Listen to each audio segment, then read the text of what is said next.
Di sini saya akan menjawab dan menjelaskan beberapa pertanyaan yang masuk ke saya melalui video ini.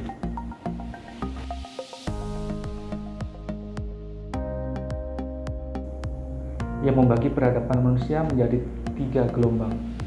Yang pertama adalah fase pertanian, yang kedua adalah fase industri, dan yang ketiga adalah fase pasca industri. Gelombang pertama adalah fase di mana ada perubahan cara hidup manusia yang tadinya mengandalkan berburu dan hasil hutan menjadi mengandalkan pertanian dan bercocok tanam. Manusia mulai menetap, bukan berpindah-pindah seperti sebelumnya.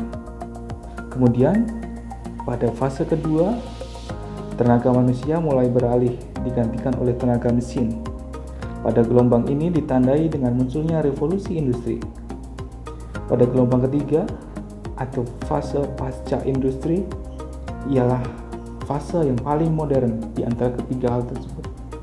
Disebut juga era informasi, di mana kemajuan teknologi, komunikasi, dan transportasi mendorong deurbanisasi. Kemudian saya lanjutkan ke nomor 2.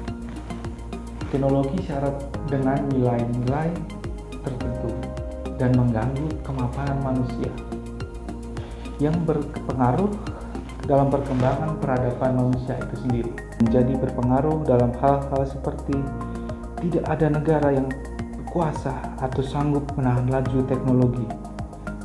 Teknologi berkembang sangat cepat melampaui kesadaran manusia, aktif atau pasif dalam menerima teknologi, di mana manusia terbagi menjadi 2 kategori, yaitu aktif menerima atau juga pasif menerima. Dengan kata lain, menolak teknologi. Manusia tidak akan bisa menyalahkan teknologi. Teknologi tidak dapat dibeli, dan pengaruhnya lainnya adalah manusia menjadi masyarakat yang maju karena teknologi.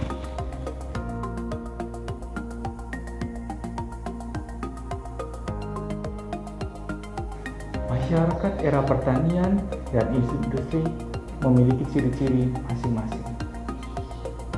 Dan sama seperti kedua era tersebut, masyarakat informasi juga memiliki ciri-ciri sendiri. Ciri-ciri dari masyarakat informasi adalah: yang pertama, masyarakat terkena terpaan media massa dan komunikasi global. Yang kedua, masyarakat menjadi sadar akan informasi dan mendapatkan informasi secara cukup. Yang ketiga, masyarakat memiliki ketergantungan yang sangat besar terhadap media massa karena membutuhkan informasi aktual. Yang keempat, masyarakat menjadikan informasi sebagai komoditas bernilai ekonomis. Yang kelima, masyarakat mengakses informasi berkecepatan tinggi, selalu aktual, bahkan hanya dalam hitungan menit atau bahkan detik ketika suatu peristiwa sedang terjadi.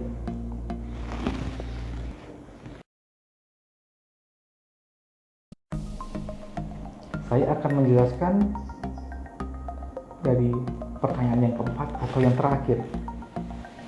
Ya, saya akan jawabnya. Masyarakat maya di dalam dunia media sosial memiliki realitas antara lain bermain topeng, miskinnya tatap muka, budaya narsisme, membangun avatar, alone together, budaya selalu terhubung, budaya komentar, kekarifan dan keheningan, dan kedangkalan makna. Bermain topeng maksudnya bukan secara harfiah menggunakan topeng, tetapi menyembunyikan identitas atau sifat aslinya agar terlihat menarik di mata orang lain. Miskinnya tatap muka berarti orang semakin malas bertemu secara langsung, toh tetap bisa berkomunikasi melalui media sosial. Selanjutnya, budaya narsisme, yaitu sifat ingin populer, tentu secara berlebihan, yang cenderung mengarah ke hal negatif untuk kemudian dipublikasikan ke media sosial. Lalu, membangun avatar. Avatar ialah suatu gambaran yang merepresentasikan diri sendiri, namun tidak mewakili sifat asli dari orang tersebut. Selanjutnya, alone together.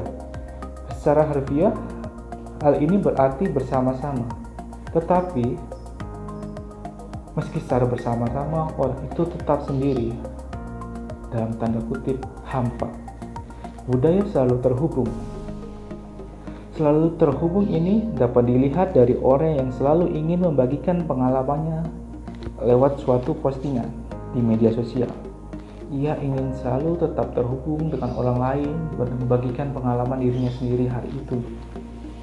Lalu budaya komentar.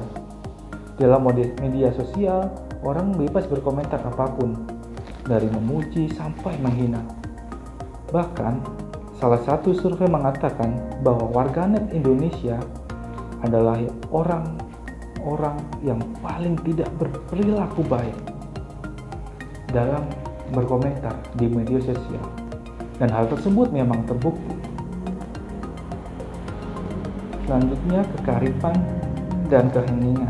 Media sosial menjadikan dua hal ini sekaligus, yaitu kekarifan dan juga keheningan. Maksudnya, ketika ada orang saling akrab di media sosial, belum tentu ketika mereka bertemu, keduanya bisa saling mengobrol, saling bercakap-cakap dengan baik atau dengan lancar. Lalu yang terakhir adalah kedangkalan makna.